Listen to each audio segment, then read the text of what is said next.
I'll never forget the way his hands trembled when he handed me that $25,000 tip. Walter Harrington, 86 years old, sitting in the back seat of my beat-up 2016 Honda Civic that still smelled like the failure of my landscaping business. The October rain was hammering the windows so hard I could barely hear him speak, but his words cut through everything like they were meant just for my soul. "You remind me of someone I lost," he whispered, pressing his business card into my palm with those shaking fingers.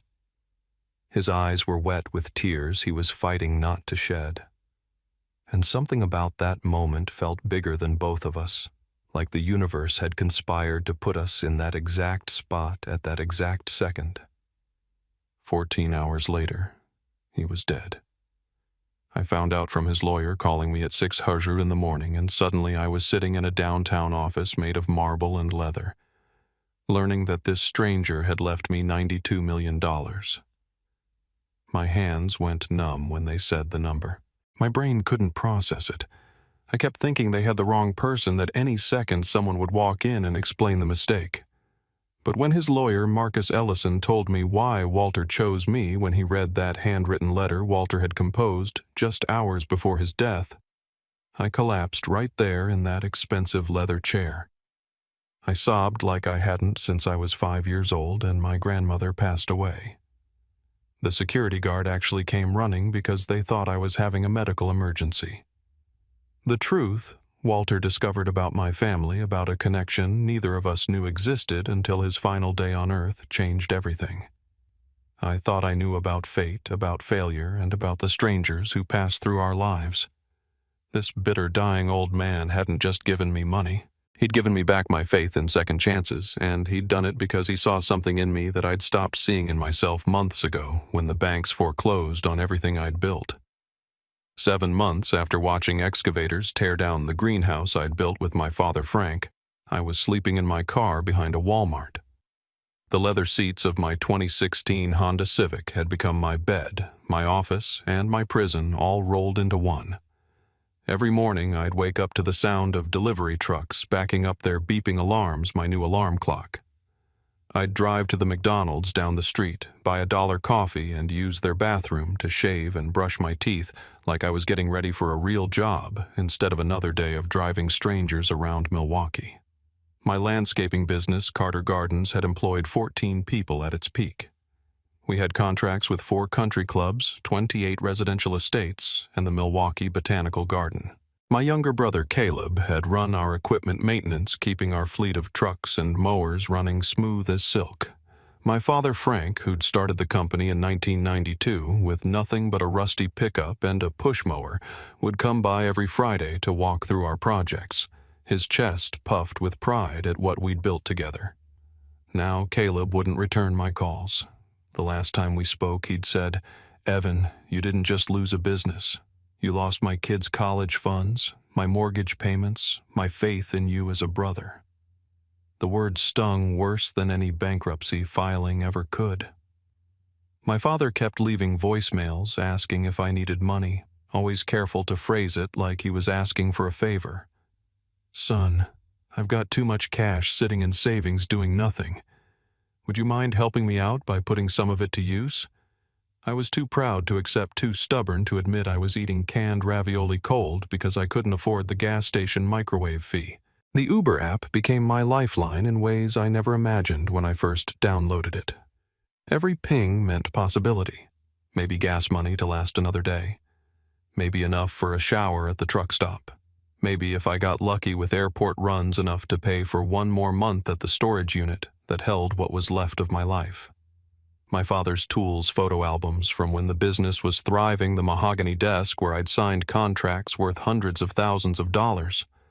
My ex-wife Julia had been right about one thing before she left. We were sitting in our kitchen, the one with granite countertops I'd insisted we needed to keep up appearances even as the business was failing. She'd looked at me with this mixture of love and frustration and said, "Evan, you're too stubborn to ask for help until you're already drowning, and by then everyone around you is drowning too." She moved back to Texas after the divorce, taking our daughter Lily with her. I got supervised visits once a month when I could afford the gas to drive down there. Lily was 7, old enough to know something was wrong, but young enough to believe me when I said I was just between adventures. That Tuesday morning in October, the rain was coming down in sheets. Milwaukee rain has a particular coldness to it in fall, like nature's warning that winter's coming, whether you're ready or not. My windshield wipers needed replacing, streaking water across my view in a way that made every drive feel like looking at the world through tears. I'd been up since 4 a.m. I'd caught 3 rides already made $43 after gas. The math in my head was constant and cruel.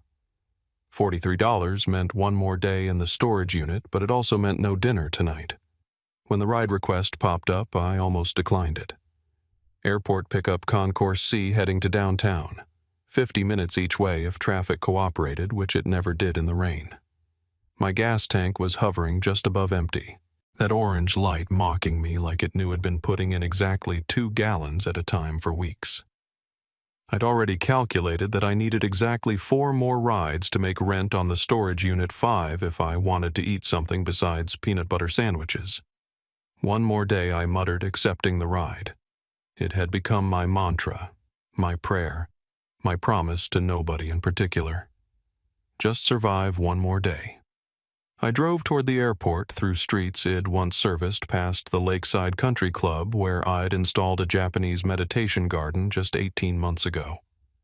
The cherry trees I'd planted were probably still blooming, tended by whatever company had swooped in to claim my contracts when word got out that Carter Gardens was going under. Success to failure in this city happened fast, but failure to forgotten happened even faster.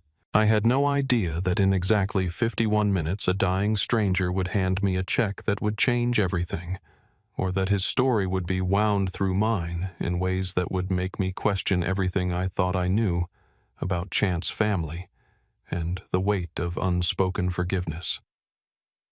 Walter Harrington stood at Concourse C, looking like money itself. Not the flashy kind of wealth that screams for attention, but the quiet kind that whispers in cashmere coats and handmade Italian leather shoes worth more than my car. His silver hair was perfectly styled despite the wind whipping through the pickup zone, and he carried himself with the straight-backed posture of someone who'd never had to apologize for taking up space in the world. But his eyes told a different story.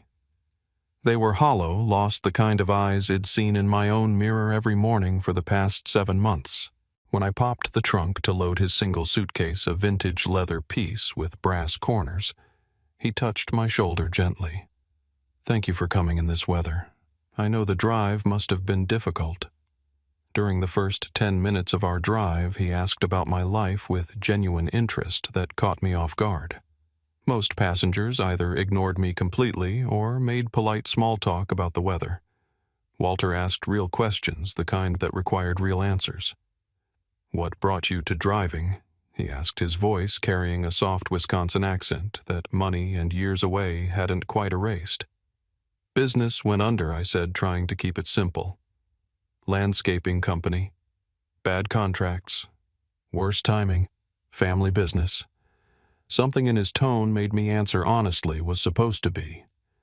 "My father Frank started it in 1992, built it from nothing into something special.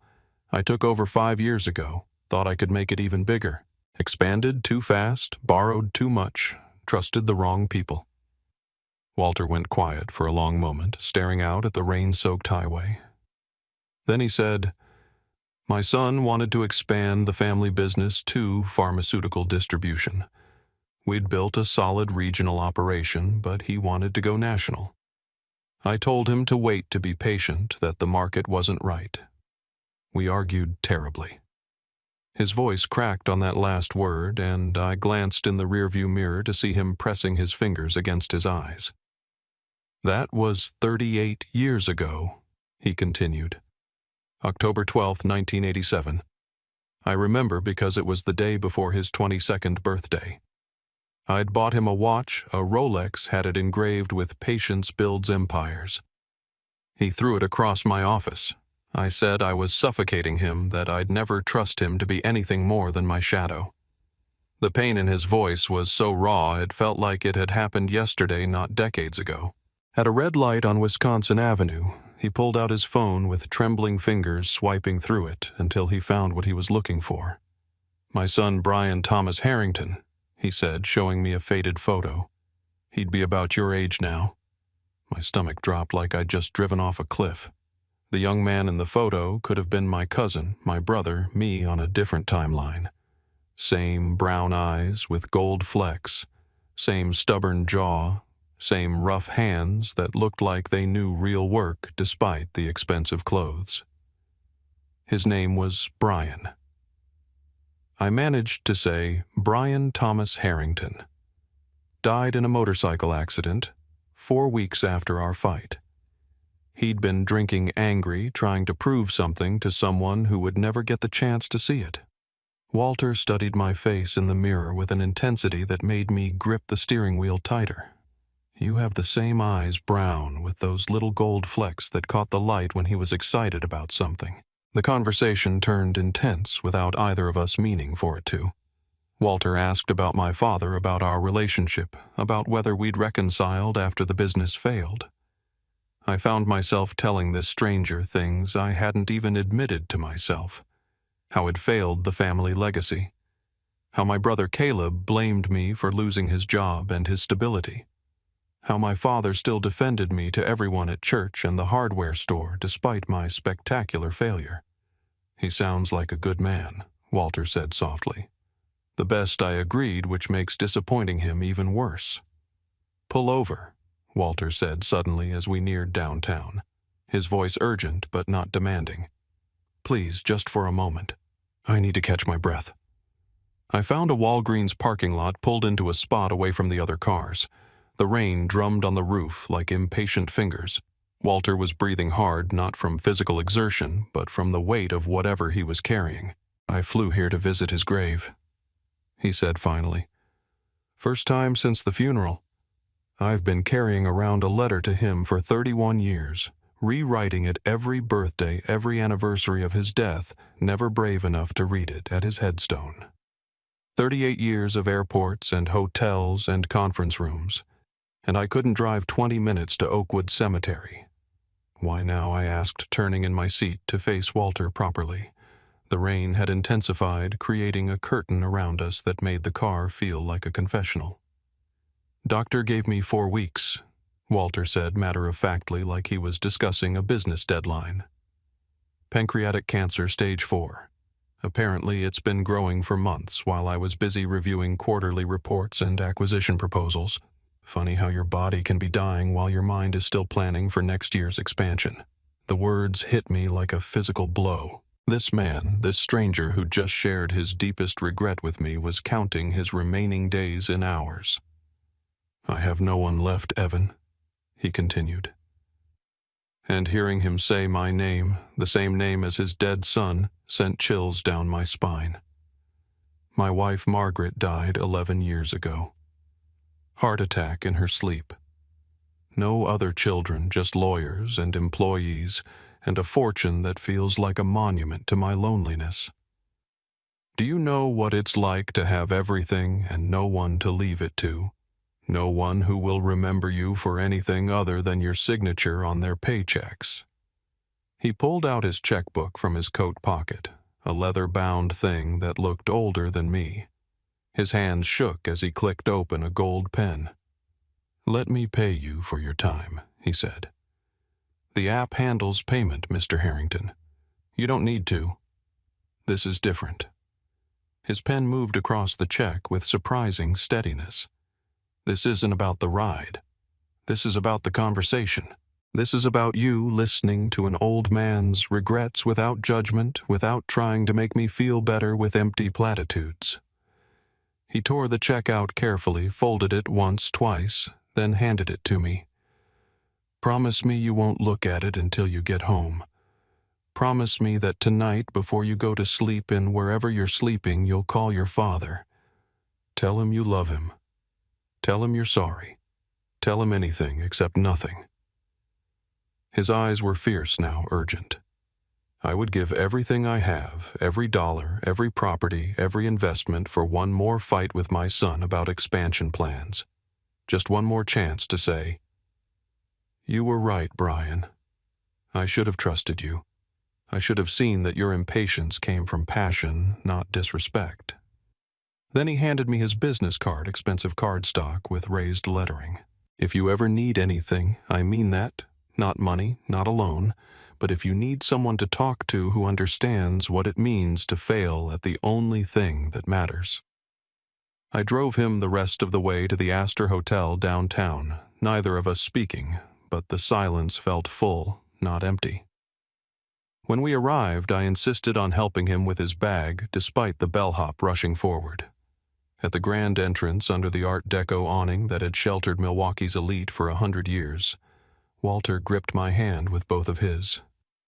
"You know what the cruelest irony is?" he said, raindrops catching on his eyelashes. "I spent 38 years building an empire worth hundreds of millions, and I'd trade every penny for one more argument with my son about expansion plans, for one more chance to see him storm out of my office knowing he'd storm back in the next day with new spreadsheets and fresh determination." He squeezed my hand harder. "Your father is alive, Evan. He's breathing. He's waiting. He's hoping. Don't make him wait 38 years for a ghost to visit."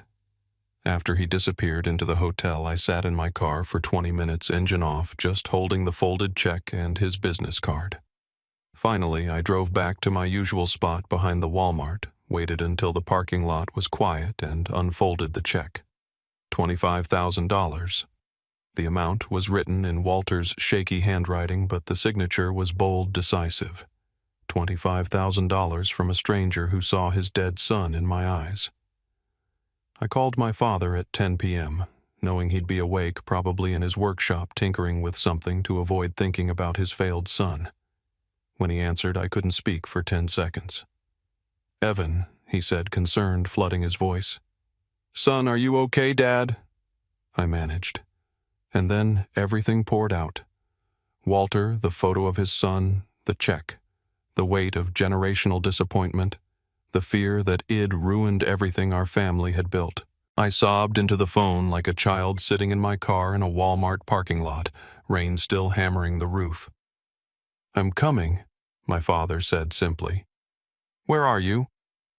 He drove 1 hour through the storm from Waukesha, found me in that parking lot, and held me while I cried about my failures, about Walter's ghost son, about the stranger who'd given me money I didn't deserve, and a mission I didn't know how to complete. The next morning, my phone rang at 6:00 a.m., yanking me from the deepest sleep I'd had in months. I'd spent the night at my father's house in Waukesha, in my childhood bedroom, with the same baseball trophies on the shelf and faded posters on the walls. The caller ID showed an unknown Milwaukee number. "Mr. Carter, this is Marcus Ellison from Ellison & Partners. I'm Mr. Harrington's attorney. I'm afraid I have difficult news. Mr. Harrington passed away last night." My hands went numb. The phone nearly slipped from my grip. "Last night, but I just dropped him off at the Astor Hotel yesterday afternoon. He went peacefully in his sleep. The hotel staff found him this morning when he didn't respond to his scheduled wake-up call.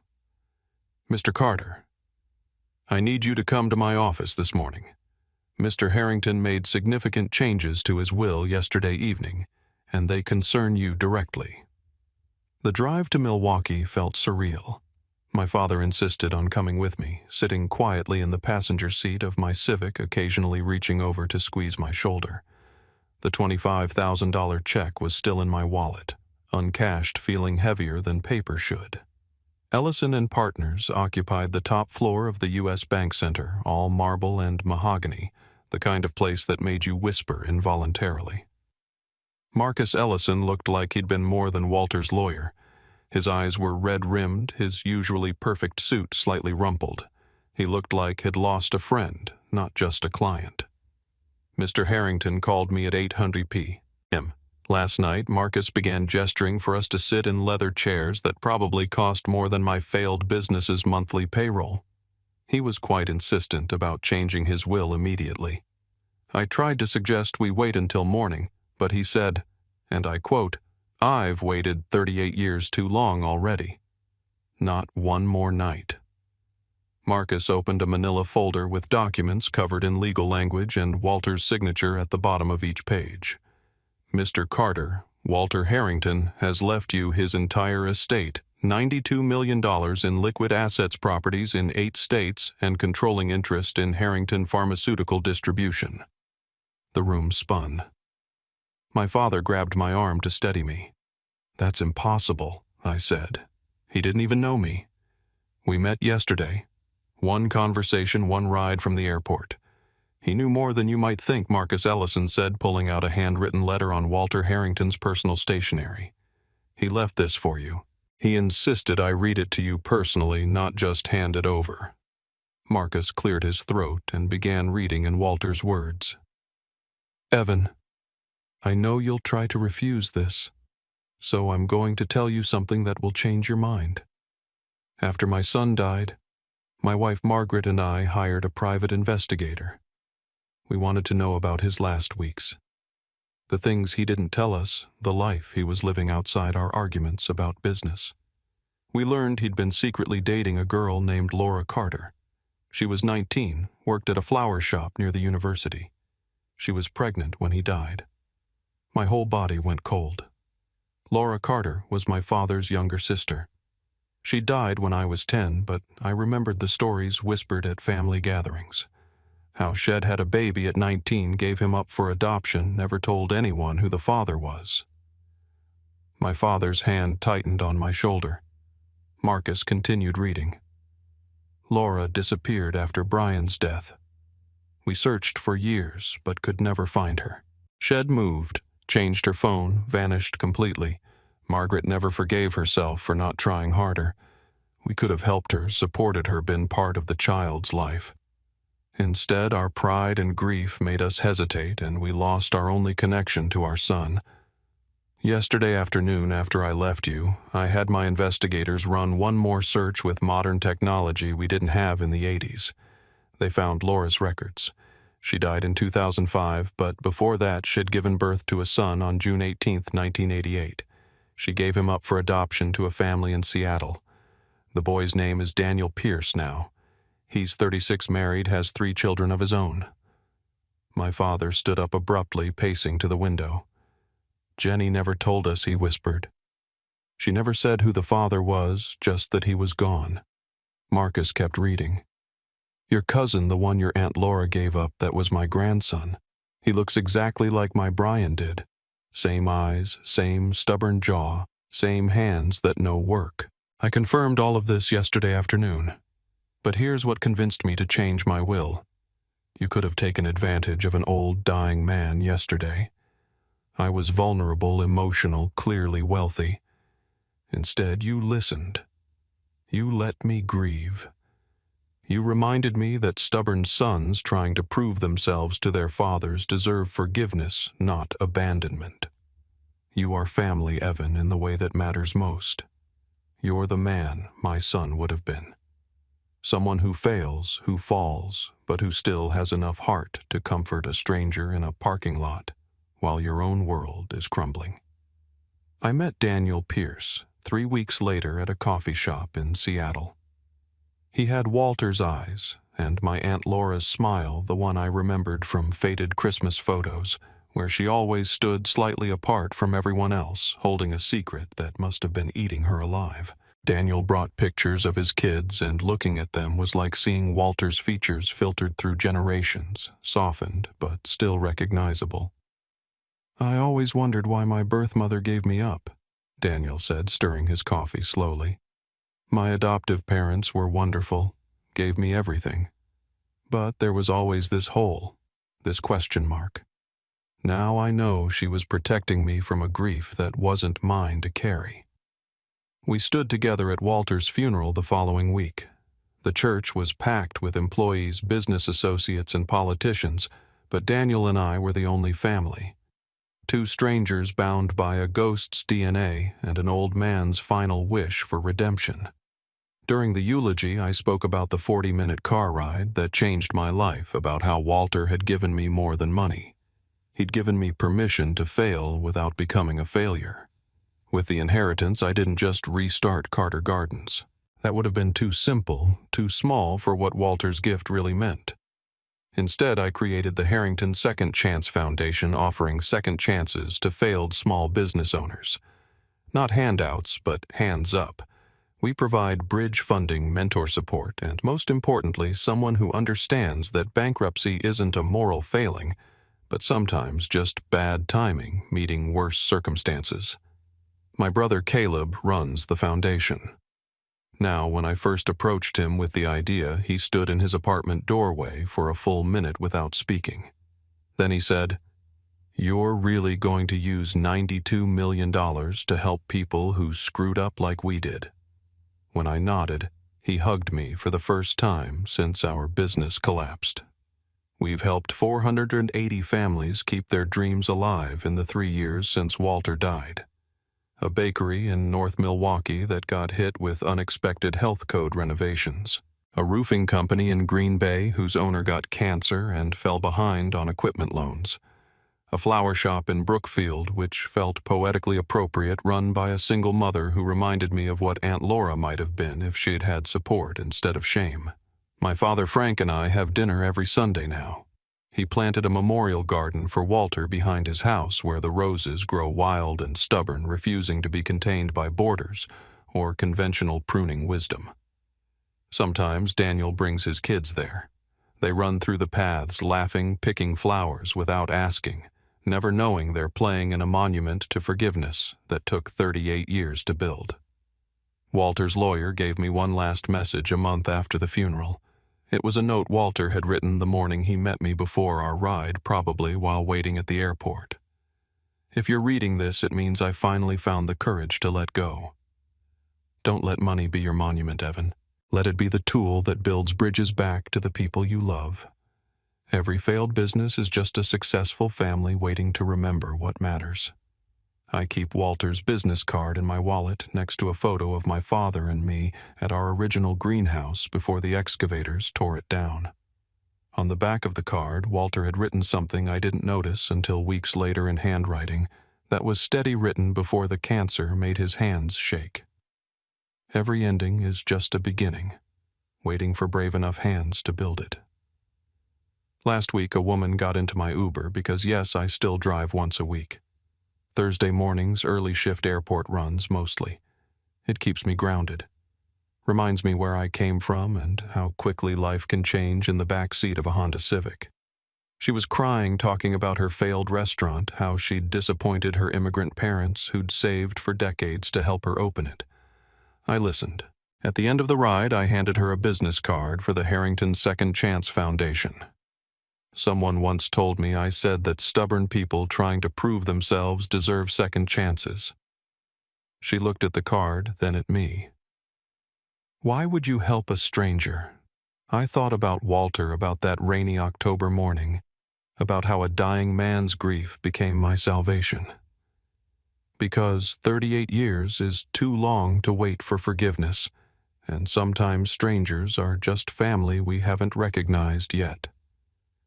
The greenhouse my father and I are building now with Caleb, with Daniel, with Walter's money.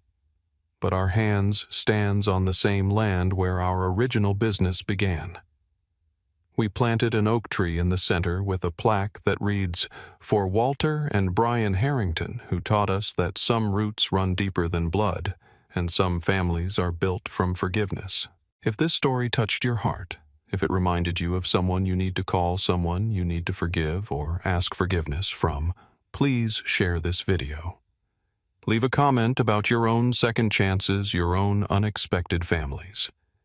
And subscribe to this channel because every week I share stories that remind us that our failures are just intermissions, not final curtains. Remember, you're one conversation away from changing someone's life or having yours changed. Sometimes it happens in the most unexpected places, like the backseat of an Uber in the middle of a rainstorm with a stranger who sees something in you that you've forgotten to see in self.